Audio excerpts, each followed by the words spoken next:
明明是一件绝对正义、完全为公、利国利民的事，为什么最后却失败了？我们总以为对错可以定输赢，公理可以赢人心，但2000多年前，孔子这一生最勇敢、最彻底的一次改革，用结果告诉了我们一个残酷的真相。今天我给大家来拆解一个极少人讲，但是你读懂了就能看透职场、看透人性、看透世道的中华典故——拆城记。这是孔子一辈子唯一一次手握实权、大刀阔斧搞变革的经历，也是他人生最遗憾、最清醒的一场失败。看完这个故事，你就会明白为什么所有动格局、动利益的改革从来都难于上青天。说起孔子，我们大多熟知他周游列国、教书育人，却很少有人知道50多岁的孔子曾经在鲁国身居高位，官至大司寇。那大司寇主要就是主管刑法、刑狱的一个官员，但同时他又兼宰相的工作，就相当于我们现在的最高法院的院长，同时呢还代理了总理的职务，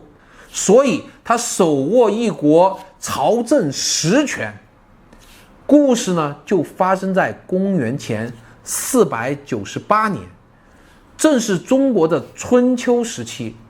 当时的鲁国看似安稳，实则早已烂到了根里，陷入了典型的君弱臣强、大权旁落的死局。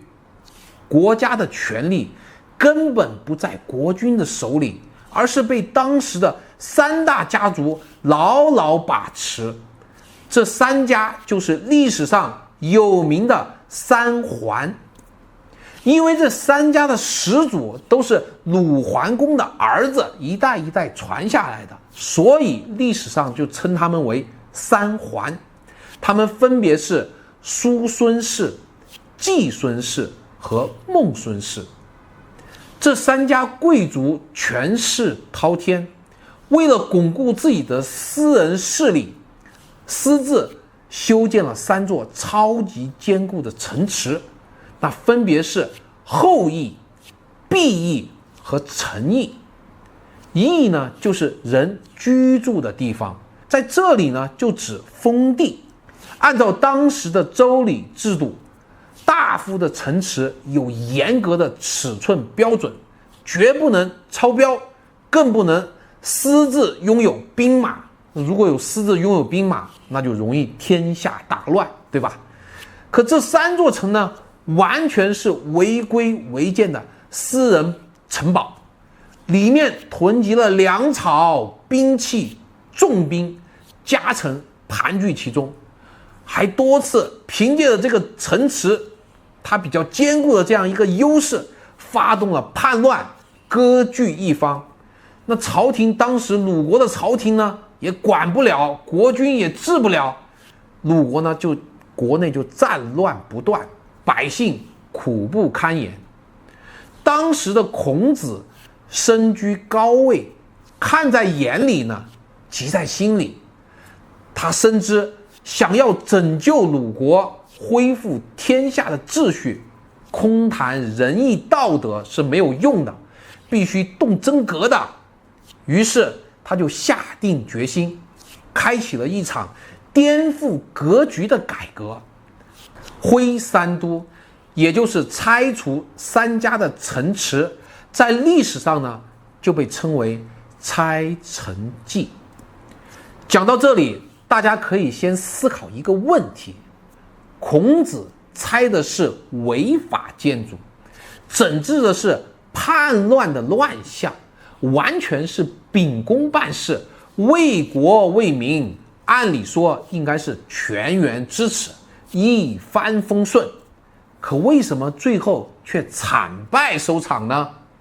很多人觉得正义之事必然顺遂，但这场拆城的改革的全过程恰恰颠覆了所有人的认知，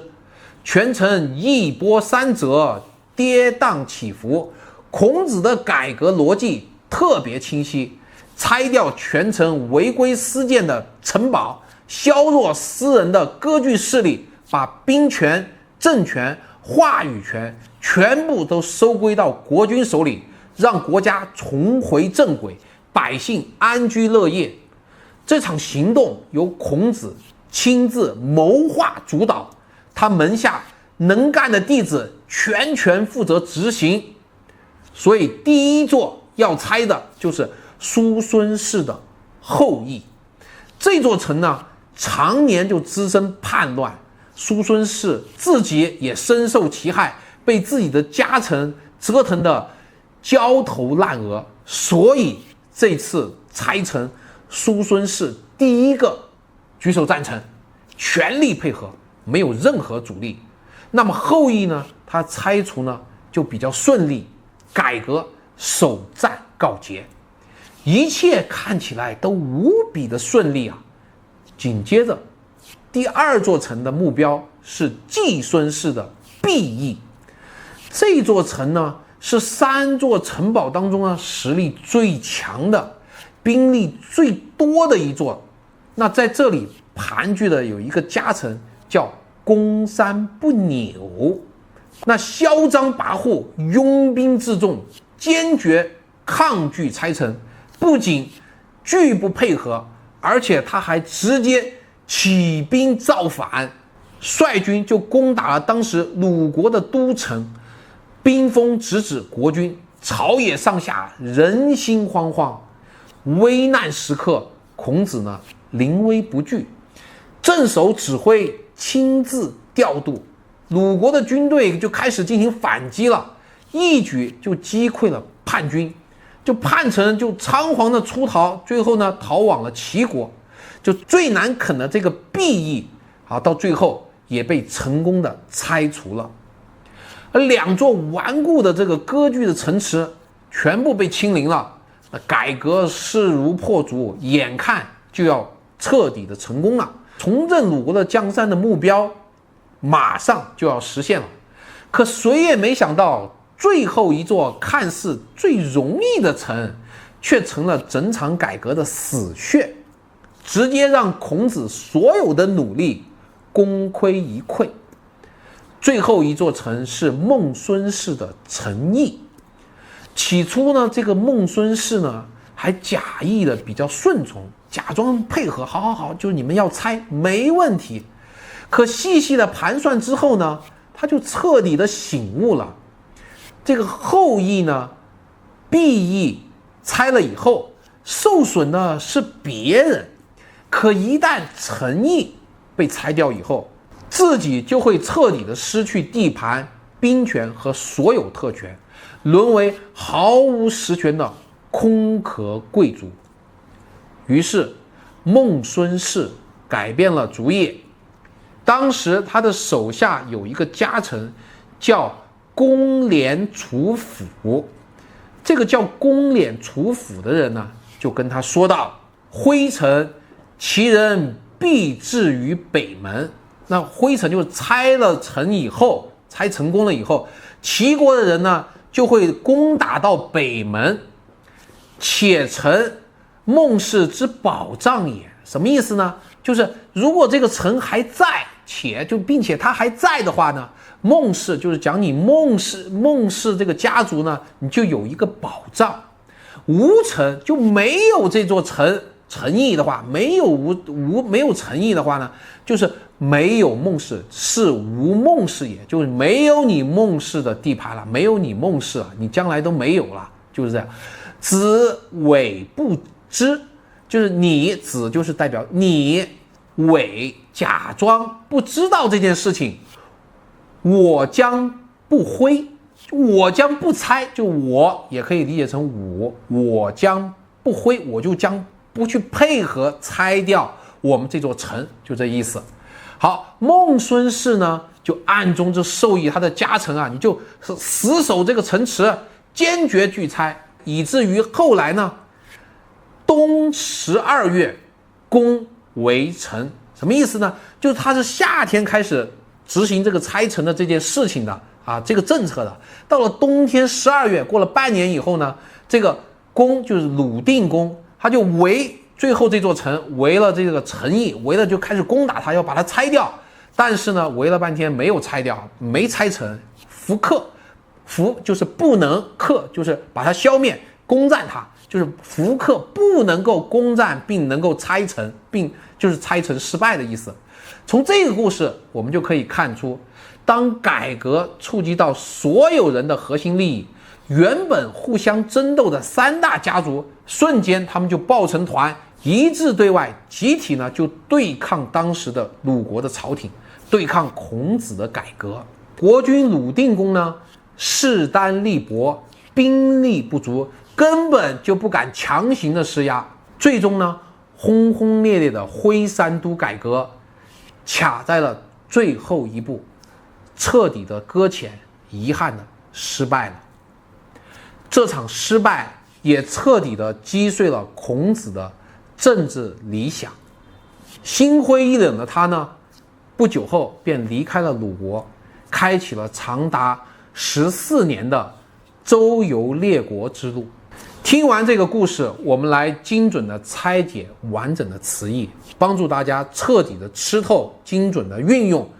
首先呢，纠正一个读音，叫徽三都，通徽，意思就是毁坏、拆毁城墙的意思。习惯上呢，我们把这个故事就叫做拆城记。那典故本意它就很简单的，春秋时期，孔子为了整顿鲁国的乱象，恢复朝堂的权威，推行了改革，拆除三桓家族违规私建、割据作乱的3座城池，以此削弱全城的势力，巩固军权，安定天下。而他真正的引申义，更是适配古今，受用终身。第一，指破除固化特权，打破利益壁垒，清除乱象割据的彻底性改革。第二，形容为了集体大局，公平正义，敢于触碰既得利益，动别人核心蛋糕的艰难变革。第三，特指一场开局顺利、大势良好，却因私人利益抱团阻碍，最终功败垂成的遗憾革新。这个典故绝非过时的历史故事，放到今天的职场、团队、行业发展中，依然无比贴切。在现代的实用场景，我们就来造个句。想要团队长久发展，就必须敢于上演新时代的拆城记，破除老员工的特权陋习，打破固有的圈层壁垒，不搞特殊对待，让规则大于人情，团队才能良性成长。透过这场2000多年前的拆城改革，我们能读懂4个看透世道、受用一生的人生道理。第一，改规矩易，改利益难。这世间永恒的铁律，孔子拆的从来不是冰冷冷的城墙，而是贵族的特权、利益的靠山、既得利益者的红利。普通的小调整人人都能接受，但凡触及到核心利益的改革，哪怕再正义、再为公，也必然会遭到疯狂的反抗。正义从来不等于顺利，公理永远斗不过私心抱团。第二，没有永远的敌人，只有永远的利益。三桓平日里互相争斗，彼此制衡，看似矛盾重重，可当改革要动他们共同的底盘的时候，瞬间就会摒弃私怨，抱团抗辩。这也告诉了我们，所有固化的圈子都会自发守护集体的私利，哪怕损害大局，阻碍发展。第三，仅有初心和正义远远不够成事。孔子心怀天下，恪守周礼，一心为民，初心纯粹，行事公正，却依然难逃失败的结局。因为想要做成大事，光有理想和道义远远不够，更需要匹配的实力、强硬的手段、绝对的掌控力。善良若无锋芒，正义若无力量，终究难以落地。第四，私利绑架公利是所有衰败的根源。鲁国的衰败不是没有明君，没有贤臣，而是少数贵族的私人权势凌驾于国家大局、百姓利益之上。小到一个团队、一家企业，大到一个行业、一个国家，只要私利大于公利，乱象丛生，衰败没落就是必然的结局。所以现在我们再回头看这场失败的改革，读懂的就不只是一段历史，更是通透的人性与处世的智慧。孔子的拆城记告诉我们，真正的勇敢不是顺风顺水时的意气风发，而是明知前方艰难，阻力重重，依然敢于破旧立新，坚守公理，心怀大局。所有长久的进步都离不开一次次艰难的拆城，所有良性的成长都需要敢于打破壁垒，破除固化的勇气。如果你听懂了这份中国古人的智慧与无奈，请继续关注我的频道，我们一起解锁更多的中华典故。